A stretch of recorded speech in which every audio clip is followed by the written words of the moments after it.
पाहूयात पुढची बातमी। कांद्याच्या प्रश्नावरून अमोल कोल्हे आणि आढळराव पाटील यांच्यामध्ये जुंपली आहे। केंद्रानं शेतकऱ्यांच्या ताटात माती कालवली, निर्यात बंदी हटवून असं अमोल कोल्हे म्हणाले होते। जरी एकीकडे निर्यात बंदी हटवली असली तरी देखील त्याच्यावर 40% निर्यात शुल्क लागू केलं आहे। त्यामुळे केंद्र सरकारने शेतकऱ्यांच्या ताटात माती कालवली असा हल्लाबोल अमोल कोल्हेंनी केला होता। तर अमोल कोल्हेंच्या या टीकेला आढळराव पाटील यांनी प्रत्युत्तर दिलं आहे। लोकांच्या प्रश्नांसाठी पाठपुरावा केला का असा सवाल त्यांनी उपस्थित केलेला आहे।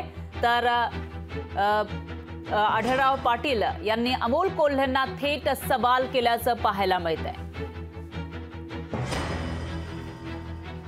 या हाताने द्यायचं आणि दुसऱ्या हाताने पुन्हा काढून घ्यायचं, हीच पुन्हा मानसिकता ही केंद्र सरकारची दिसते। आणि माझं पुन्हा आव्हान आहे की महाराष्ट्रातल्या सर्वसामान्य शेतकऱ्यांना मतांचा जोगवा मागायला जे कोणी महायुतीचे नेते, जे कोणी महायुतीचे उमेदवार जात असेल त्यांनी या प्रश्नाचं आधी उत्तर द्यावं की या पद्धतीने सातत्यानं कांदा उत्पादक शेतकऱ्याच्या ताटात माती कालवण्याचं काम हे सातत्यानं होत असताना याच्यावर आपलं नेमकं म्हणणं काय? माननीय पंतप्रधान इतक्या वेळा महाराष्ट्रात आता सभा घेत आहेत, पण ही सभा घेत असताना माननीय पंतप्रधानांना माझ्या कांदा उत्पादक शेतकऱ्यासाठी ही निर्यात बंदी उठवून त्याला पूर्णपणे दिलासा द्यावा असं वाटलं नाही। त्यावरही पुन्हा 40% निर्यात शुल्क लादलं।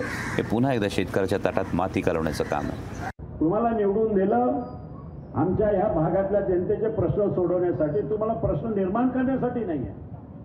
तुम्ही फक्त प्रश्न उपस्थित करताय, सोडवण्याचं काही नाहीये। त्याच्यासाठी तुम्ही काय ठोस भूमिका मांडली, सरकारकडे पाठपुरावा केलाय, कांद्याला भाव नाही, शेतकऱ्याच्या शेतीमालाला भाव नाही, मग त्याच्यासाठी तुम्ही फक्त भाषणच करत असाल, सरकारवर टीका करत असाल, मग तुम्हाला लोकसभेमध्ये जायची गरज नाहीये।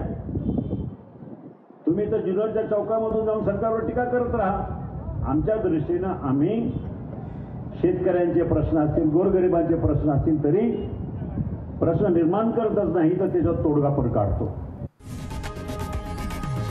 लोकशाही मराठी ऐका, पहा, जागरूक रहा।